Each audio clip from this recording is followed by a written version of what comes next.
And as those documents shed new light on the gunman's mental state, we're also learning more about the missed warning signs. Text messages show just months ago, members of his Army Reserve unit had fears that he might snap. The I-Team's Dan Lamparello is asking whether more could have been done. Dan. Well, Marissa, those texts, which include fears that Robert Card might commit a mass shooting, were part of a warning sent to the Sagadahoc County Sheriff's Office in September. While deputies tried locating Card after that, they never did. And while the sheriff is defending that response tonight, experts say there's no excuse.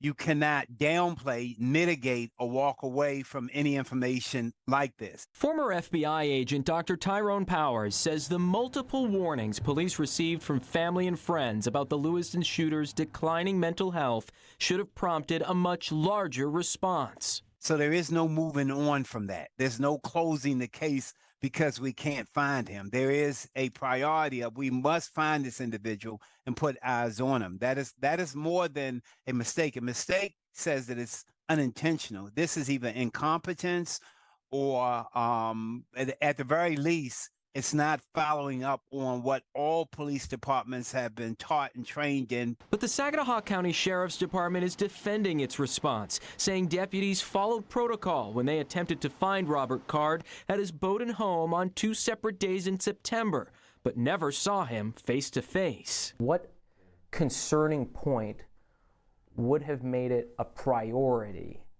to see him in person? Yeah.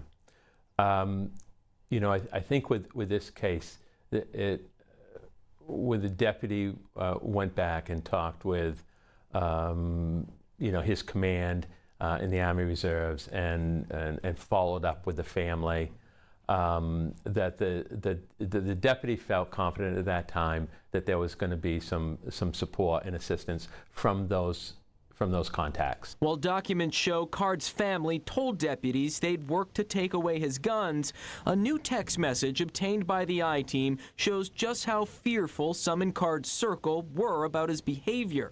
An Army Reserve commander writing, "I don't know how to help him, and he refuses to get help or to continue help." Later adding, "I believe he's going to snap and do a mass shooting." It was a warning the Sheriff's Department had in September. We've got to sit down. We've got to bring, you know, a lot of folks together and take a look at things. And we've started that process already. Well, Sheriff Mary says he's now reviewing how deputies respond to these types of calls in the future. Experts say they should have already known. It's not a problem of it being a mistake or an error.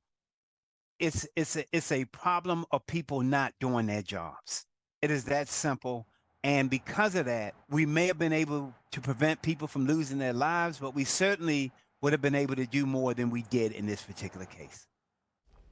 Now again, while Sheriff Mary says his team did follow proper procedure for Card's case, we have learned that they never alerted the State Police Fusion Center about the threats and concerns. A move he now says in hindsight could have been an added resource. For the I-Team, I'm Dan Lamparello. Greg? All right, Dan, difficult to hear, but certainly important to get that context. Meantime, the town of